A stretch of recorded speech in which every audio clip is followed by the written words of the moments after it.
అవును, ఆ భయం రావడం చాలా సహజం మనకి మామూలు వాళ్ళకి. అవును, మనం ఎందుకంటే తెలియదు కదా సార్, తెలీదు ఏమిటి, ఎవరిని నమ్మచ్చు నమ్మకూడదు ఏమవుతుందో తెలియదు కదా. అందులో మీరు కథకులు కాబట్టి మీకు మీ ఇమాజినేషన్లో ఏదైనా జరగచ్చు. అది అలాంటివి కూడా జరిగేవి వాళ్ళ సినిమాకి. వాళ్ళ నగ్మా సిస్టర్ ఉంది ఒక ఆవిడ సినిమాలు చేసింది కూడా. ఆవిడ ఇల్లు మీరు నమ్మరండి, కేబీఆర్ పార్క్ అంత ఇల్లు అండి. బయటికి దిగి రండి అని చెప్పి మేము మా కారు దిగ్గానే వాళ్ళ బ్యాటరీ కార్ వచ్చేది. లోపల కూర్చుంటే ఒక 5-6 కిలోమీటర్ల లోపలికి వెళ్ళి కేబీఆర్ పార్కే ఉండో చేసేసుకుంది ఆవిడ. గోల్డ్ గ్లాసుల్లో మనకి బాదం మిల్క్, గోల్డ్ బంగారం గ్లాసులు. ఏంట్రా బాబు, అలాంటివి కూడా చూసాం. అన్నిటికంటే గొప్ప విషయం సార్, మీరు మీ పరిధిలోనే, మీరు మీ ప్రపంచంలోనే ఉన్నారు. ఎక్కడికి మీరు you didn't get carried away. That is the great thing. అవును, అది గొప్ప విషయమే కదా. అది ఎంత గొప్ప విషయం. అవును, ఇన్ని జీవితాలు, ఇంతమంది జీవితాలు, ఇన్ని కథలు, ప్రేమ కథలు, ఇంకా మందు, సర్వము చూసేసారు మీరు. సో కానీ అదే ఇప్పుడైతే మీకు ఫైనలీ మీరు ఇంకా ఏం కోరుకుంటున్నారు జీవితాన్ని? ఉన్నంత వరకు ఇలాగే వెళ్తా ఉండాలనే, బ్రతుకంతా ఇలాగే నిమిషం మాటలాగా సాగాలి. అంతేగా. మీకు పాట కాదు మాట. అలా దేవంతుడు, డాకూరే, చుక్క, అవి ఇవి, ముత్యాల సుబ్బయ్యతో సంసార వీణ, కలికాలం, మామగారు, ఏదో రాశారా మీరు? చిన్నారి స్నేహం. చిన్నారి స్నేహం కరెక్ట్ అండి. ఎలా చెప్పారు మీరు? రాశారా? నేను కాదు రైటరు, నెల్లూరు వెళ్ళి రాశాను. దాంట్లో బ్యాక్గ్రౌండ్లో హీరోయిన్ సీతతో పాటు ఉండే అమ్మాయిల్లో ఒక అమ్మాయి హేమ అని ఆర్టిస్ట్ నెల్లూరులో. ఎందుకో చిన్నారి స్నేహం అంటే గుర్తొచ్చింది. అలా ముత్యాల సుబ్బయ్యకి ఒక 16 సినిమాలు రాశానండి. కోదండరామిరెడ్డి గారికి 5. ఏది ప్రెసిడెంట్ గారి పెళ్ళం, అల్లరల్లుడు, రాముడు వచ్చాడు, వాళ్ళ అబ్బాయి గొడవ అని ఒక సినిమా. డబ్బులు ఇవ్వాలి దానికైనా, ఆడగుడు పెద్ద జోకు. మీకు డబ్బులు ఇవ్వకుండా ఉన్నవాళ్ళు కూడా అదే అంతా అయిపోయింది. హోటల్లో 10 పళ్ళాల్లో ఏమండి అమౌంట్ ఏంటి అంటే, డబ్బులు కాండి, నేను ఊరికే అనుకున్నాను. ఊరికేనా? ఇంకా వేరే వ్యాపారం ఏముంది నాకు? అసలు ఉన్నా కూడా అది అలా ఊరికే అనుకోవడం ఏంటి? అంబానీ గారిలో బోల్డ్ వ్యాపారాలు అంటే మాత్రం మీ ప్రతిభకి ఇవ్వద్దు. ఇవ్వాలి. అది నాకు అర్థం ఏంటి, మీరు ఊరికే అనుకున్నానండి. మా అబ్బాయి కదా అందుకని ఏమన్నా అలాంటివి చేయం కదా మనం హెల్ప్లో. సరే ఎంత ఇమ్మంటారు? అర్థమైపోయిందిలేండి, నాకు 1,00,000 రూపాయలు ఇప్పించండి. నేను అప్పటికే 10-15 తీసుకున్నా. అలాగేనండి అని తీసుకొచ్చి ఇచ్చాడు.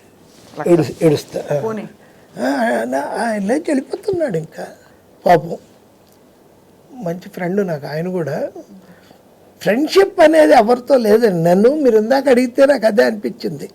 అలా ఆ సినిమాలు, ఈ సినిమాలు, ఆ సినిమాలు అన్నీ కలిపి తెలుగు, తమిళ్, మలయాళం, కన్నడం 202 సినిమాలు అయ్యాయండి రైటర్గా. ఒక 55 సినిమాలు ఆర్టిస్ట్గా ఉంటాయి. ఆర్టిస్ట్గా ఫస్ట్ ఫిలిము ఈంది, అతను ఎవరు, మోహన్ బాబు గారు. నేనే డైలాగ్స్ ఆ సినిమాకి, అల్లరి పోలీస్కి. ఆ సినిమా చదువుతూ ఉన్నప్పుడు అమరేష్ పూరి మాకు విలను. అంత చదివి అంత, ఏమయ్యా నాకు విలన్ దొరికాడయ్యా. అలాగే సార్, నువ్వే. అబ్బో అబ్బా నేను చేయనండి. కోడి రామకృష్ణ చాలాసార్లు బతికులాడేవాడు. చేయమన్నారు. మళ్ళీ కోదండరామిరెడ్డి గారు ప్రెసిడెంట్ గారు పెళ్ళం, అల్లరల్లుడు వాటిలో చేయమని అడిగారు. నేను చేయను చేస్తున్నావు అంతే అని నన్ను భయంకరంగా మొదట బాగా ప్రెషర్ తెచ్చి చేయించిన ఆయనే. ఇంకా ఆ తర్వాత దాసనారాయణరావు గారు వరుసగా వాడుకున్నారు 7 అంతా. చచ్చిపోయాడు. ఇటు రైటింగ్స్, ఇటు యాక్టింగు బాగా అలా కొట్టాం. మధు గారు, మీరు అసలు మీ పొట్టలో ఎన్ని కథలు ఉన్నాయో. పొట్టలో ఉండవు, బ్రెయిన్లో ఉంటాయి.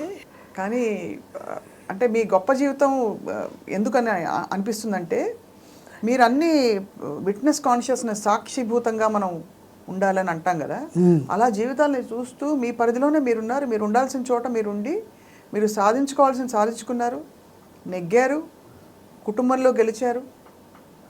కోల్పోయినవేవి మీరు బాధపడి వెనక్కి తిరిగి చూడలేదు? కోల్పోయిందే లేదు అసలు. వ్యక్తిత్వ వికాసం సార్ మీరు, అంతే. బా నిజం అంటారండి?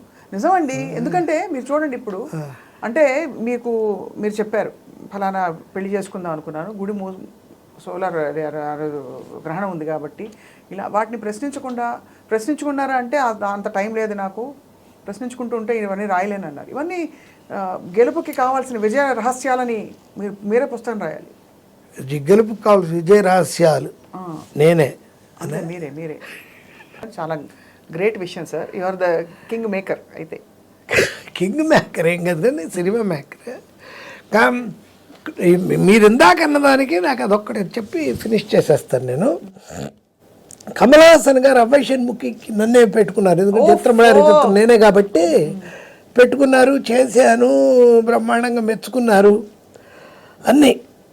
వాళ్ళకి ఇచ్చిన థాట్ కూడా నేనే, ఎందుకంటే తెలుగులో చిత్రమణి చిత్రం నరేష్కి చేశాను, వాడు మన రాజేంద్ర ప్రసాద్ మేడం అని చేశాడు.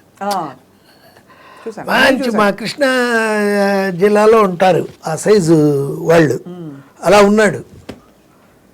మంచి ఆంటీలు కృష్ణా జిల్లాలో ఉంటారు బాగా, ఆ రేంజ్లో ఉన్నాడు. నేను అదే అన్నా, ఆ రేంజ్లో ఉన్న గురువు అని.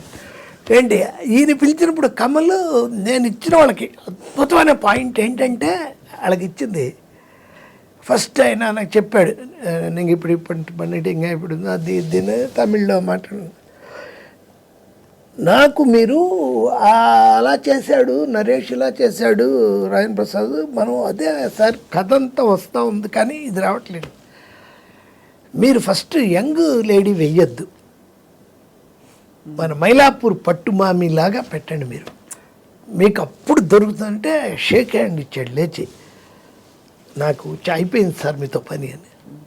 ఆ థాట్ ఇచ్చింది నేను. అక్కడి నుంచే మొదలు. అది కూడా ఎలాగో వాళ్ళ ఆఫీసులో వాళ్ళ అమ్మగారు ఫోటో ఉంది, ఇతరులాగా ఉంది వాళ్ళ అమ్మ. చూసాను కొత్తగా అదొక్కటే మారాలి దాంట్లో, ఎందుకంటే వాళ్ళు మేము ఒకలాగా చేసాం, రాజేంద్ర ప్రసాద్ అదే, ఈయన కొత్తగా చేయాలంటే అదే ఇంకా అది మంచి బాగా లైక్ చేసి ఆయన బాగా డిస్కషను అదంతా జరిగితే ఒక మాట అది చెప్పడానికి వస్తున్నాను. సార్ మీకు ఇలాగే మన ఇద్దరు మాట్లాడలా, మీ పొజిషన్లో కమల్ హాసన్ గారు మాట్లాడారు, ఒక గంటన్నర మాట్లాడుకుంటే, సార్ మీ ఫ్రెండ్స్ ఎవరు సార్ అన్నాడు. అంటే నేను ఏ సినిమా చేస్తే ఆ సినిమా కో డైరెక్టరు వాళ్ళే సార్, నాకంటూ ఫ్రెండ్స్ లేరు అసలు, మీరు 100% సినిమా పర్సన్ సార్, మీరు నాకు ఫ్రెండ్స్ లేరు.